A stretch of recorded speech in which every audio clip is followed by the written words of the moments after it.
আসসালামু আলাইকুম দর্শক বন্ধুরা, আজকে দেখবেন আমাদের এই যে দুইটা নারকেল গাছ আছে, এগুলির শেপ করে কিভাবে, এগুলির ভালো করে শেপ করবে একজন লোক আছে, কিভাবে শেপ করে আপনারা একটু দেখবেন।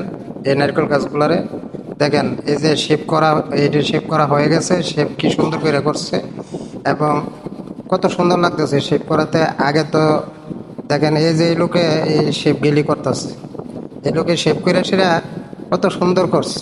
আগে জঙ্গলের মতো আছিল, পাগলের মতো দেখা গেছে।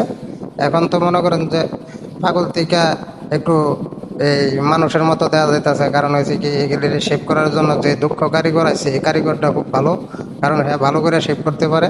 তো আমার চ্যানেলটা সবাই লাইক কমেন্ট শেয়ার করবেন, আর আমার পেজটা ফলো দিয়ে রাখবেন এবং চ্যানেলটা সাবস্ক্রাইব করবেন।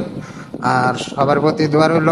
আর ভালো করে দেখেন, এই যে দক্ষ কারিগর এবং অসাধারণ